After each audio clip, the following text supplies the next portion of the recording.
Hello everybody! So today's video will be about unit conversions. So whenever we look at a problem, first step is summarize the question from what they've given and what they are asking for. I can call this a sorting step. After that, let's write down what you have, including units, and then establish the equation. On the right side of the equation, we will write the expecting units. Next step, we will establish conversion factors. So for example, I'm having 1 day equivalence to 24 hours. I can write this equality under two orientations, which is 1 day per 24 hours or 24 hours per 1 day. After writing down the conversion factors, the canceling units will be on the opposite side and fill in the other side with the expecting units. After that, we're gonna put in the equivalence values and check if that values make sense. Step 4 will be cancel units, and step 5 we will put those values into our calculator and check the answer by the units and considering suffix. Also, check the answer if that makes sense. I'm having an introduction example here. Knowing that there are 12 eggs in a dozen, how many eggs in 4 dozens? The first thing we will do is to write down what they've given and what they're asking for. They're asking us how many eggs in 4 dozens. And this is our question. They're also giving us 12 eggs in a dozen. From this equality, I can write two conversion factors as 12 eggs in every 1 dozen, or 1 dozen in every 12 eggs. Now let's move to the second steps. I'm gonna establish an equation. On the left side, I'm gonna write down what they've given, which is 4 dozens. And on the right side of the equation, I'm gonna write down x as our expecting units.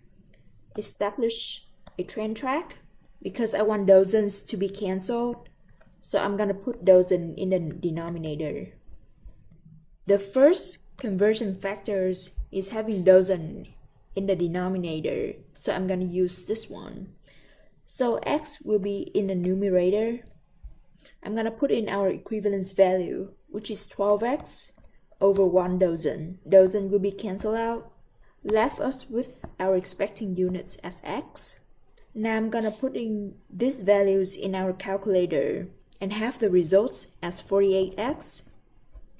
Next step is considering significant figures. For this particular problem, because we're dealing with dozens and x, these are absolute value, so we don't need to consider suffix.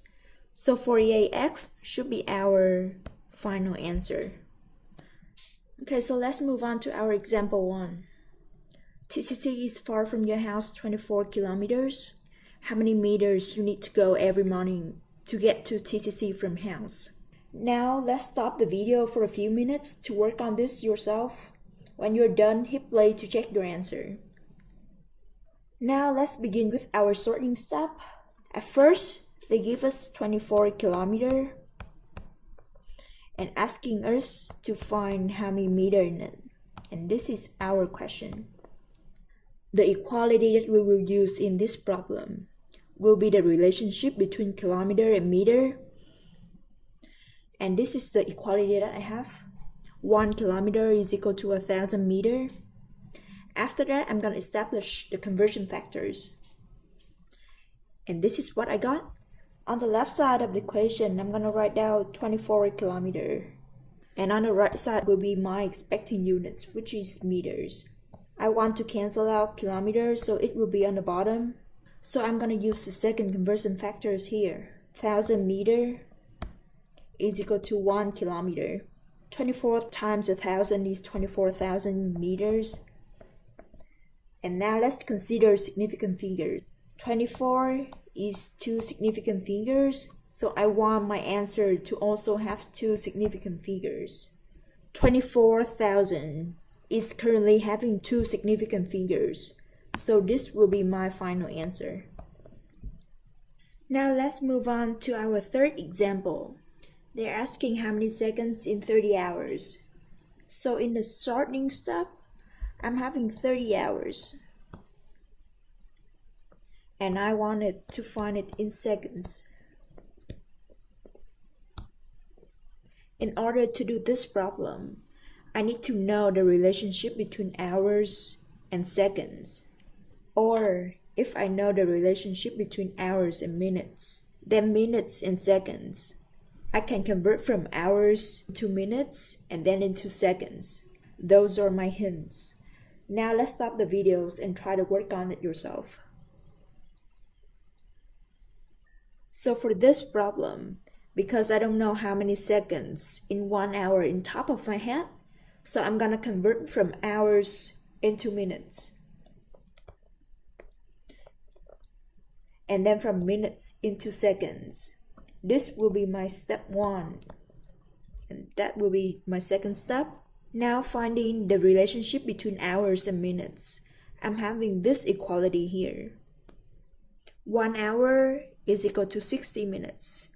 And I can write it under two orientations. 1 hour over 60 minutes or 60 minutes in 1 hour. And then for my second steps, I know the relationship between minutes and seconds. That gives me my second equality here. Same as above, I can write it under two orientation. So now I'm going to establish my equation. I'm having 30 hours as my given value, and seconds is my expecting units. Establish a trend track. I want hours to cancel out, so it will be on the bottom. And I know that I will use the second conversion factors in the first step, so that I will have my units as minutes. Hours will be canceled. Now I'm having minutes. And I want minutes to cancel out, so it will be in the bottom now. And I want my expecting values to be seconds. Minutes will cancel out. I'm going to put in our equivalence values, which is 60 seconds over 1 minute. I'm currently having my expecting units, so I'm going to stop here and put it in my calculator. I got a result of 108,000 seconds. Now considering significant figures, 30 hours is having one significant figures, so I want my answer to also have one significant figures. I'm gonna round it up to 100,000 seconds. And this is my final answer here. This conversion can be called as multiple conversions because we need multiple steps to convert from the original unit to our expected unit. Okay. So let's move on to our last example here. Your car is on a speed of 35 miles per hour and you want to find your speed in meter per second, given that 1 mile is equal to 1.609 kilometer. So in this example, I need to convert from miles to meters and hour to second. So giving you these hints, let's stop the video and try to work on it yourself. And then hit play when you're ready. So for our first step here, I wanted to convert from miles to meters. I don't know the direct relationship between miles and meters, but I know the relationship between miles and kilometer. And I also know the relationship between kilometers and meters. So I'm gonna convert from miles to kilometer and from kilometer to meter.